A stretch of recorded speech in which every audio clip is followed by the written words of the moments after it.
Selamat berjumpa para pemirsa kanal YouTube dimanapun Anda berada.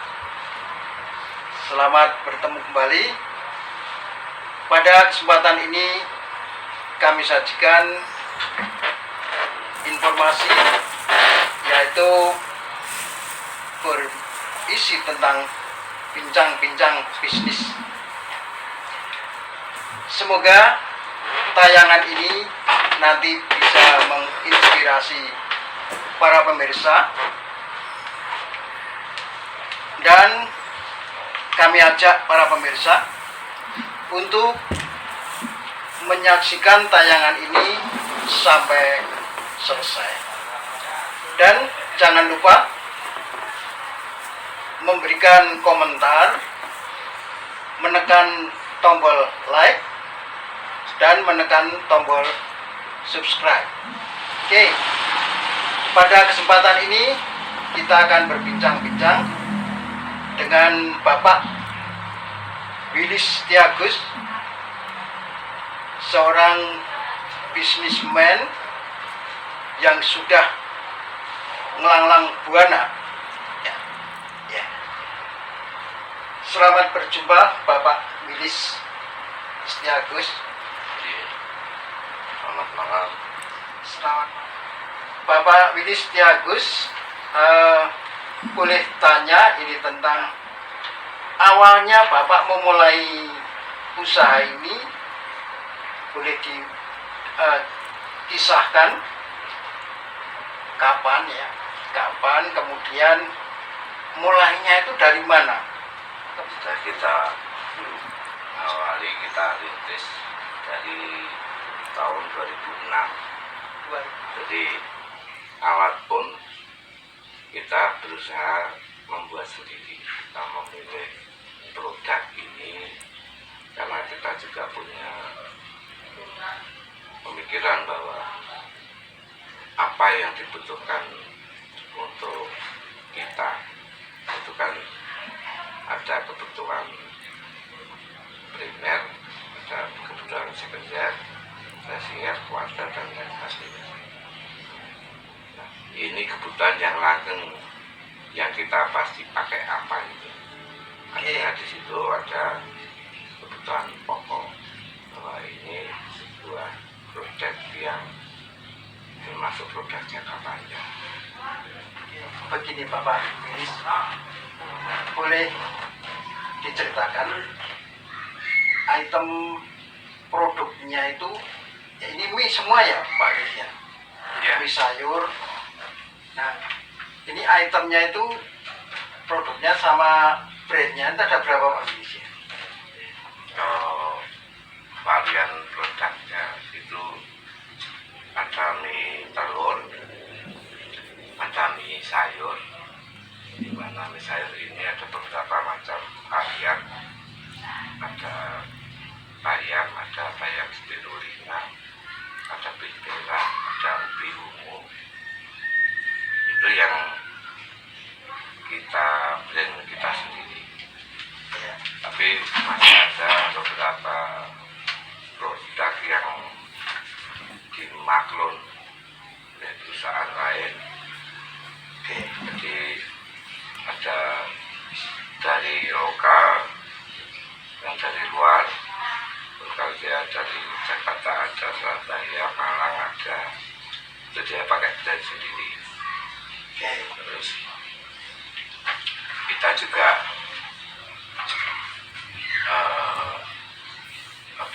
membuat pengembangan ini terus, karena kita nggak bisa membuat sebuah produk itu stagnan, karena kita juga tahu gaya hidup, pola hidup itu akan terus berkembang gitu.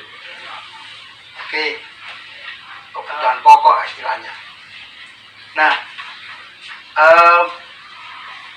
tentang penyediaan bahan baku, apakah ini ada kesulitan atau terdampak, misalnya ada geopolitik global itu apakah berpengaruh gitu ya? Itu dari bahan dasarnya dari gandum Pak Luis ya. Ya, Nah ini apakah sampai sekarang masih terjadi untuk kesulitan bahan dasar ini Pak? bahan baku yang dari gandum ya, itu hukum ekonomi ya seperti itu, ketika barang langka nanti akan menjadi mahal. Ya. Jadi mahal itu juga bagaimana kita bisa mensiasati di produksi ini dalam hal mungkin efisiensinya, kita lebih bisa meningkatkan mungkin dari sisi kapasitas produksi itu juga begitu, dan mungkin tidak hanya dari terigunya aja, yang lain pun bisa berpengaruh. Seperti di terigu ini misalnya, kalau kita itu kan negara yang bukan berpenghasil terigu, kita Impor itu ya. ya, di mana ada banyak negara-negara besar yang itu mempengaruhi dunia, seperti di Ukraina, terus di Australia. Itu juga tidak hanya untuk, misalnya saat sekarang ini terjadi perang antara Rusia dengan Ukraina yang sampai berkepanjangan 1 tahun ini. Iya, betul. Ini tidak hanya sekadar itu, setelah tahun 2000 berapa itu terjadi kebakaran besar-besaran di Ukraina. Juga. Yang kebakaran itu perkebunannya. Perkebunannya juga. Ya. Itu juga harganya terus jadi melambung, apalagi dengan kesibukan perang antara Ukraina Rusia ini juga. Kalau bisa produksi kan harus bisa menjual juga. Ini untuk strateginya gimana Pak Widis ya? Apakah lewat misalnya di supermarket atau melalui iklan-iklan di media sosial atau iklan-iklan di televisi atau pemasaran langsung, misalnya langsung ke pedagang, jadi nanti yang menjual langsung pedagang. Nah ini kira-kira strategi pemasarannya gimana ya Pak Willy? Untuk dua cara, satu offline dan satu online.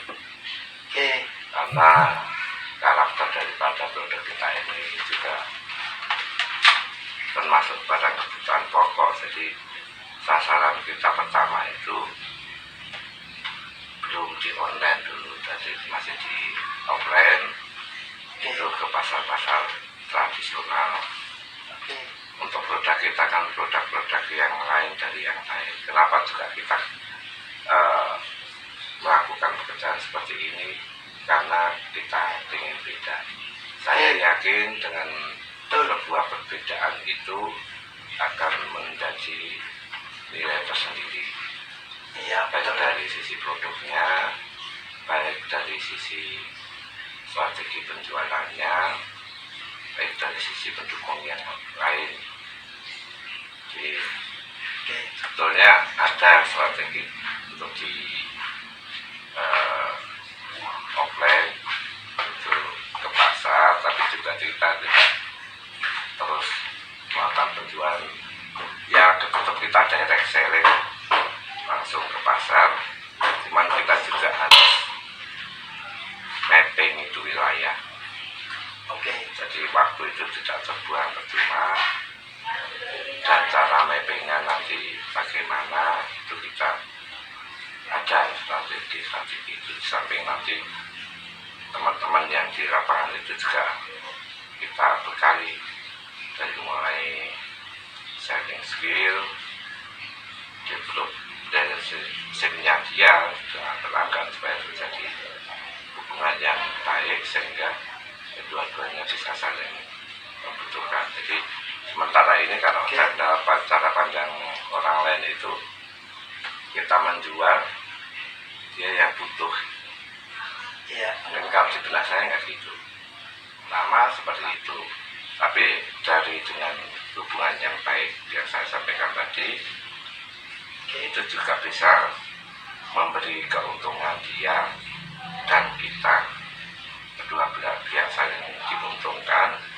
Dengan kita dibeli, dengan dia mendapat untung, kita juga untung. Tapi sisi lainnya lagi, dengan ada hubungannya ini, dia juga merasa bahwa kita itu berguna buat mereka. Artinya kita tidak hanya sekedar menjual sebuah produk.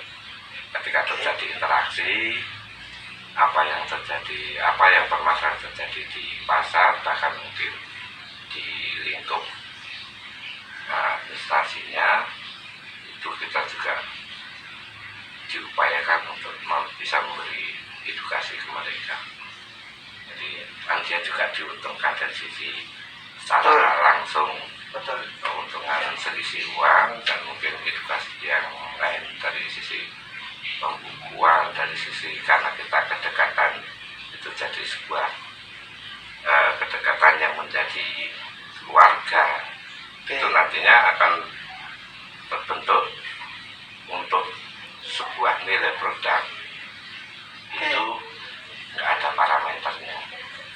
Pokoknya saya untung sedikit nggak apa-apa, tapi mungkin saya akan dapat keuntungan lain dengan hubungan kita ini. Buat keluargaan. Jadi membangun hubungan kekeluargaan. Itulah pemirsa perbincangan santai kami dengan Bapak Wilis, yaitu pengusaha produksi mie sayur dan distributor. Terima kasih para pemirsa untuk menyaksikan siaran ini sampai selesai. Semoga siaran ini berguna dan menginspirasi para pemirsa. Terima kasih.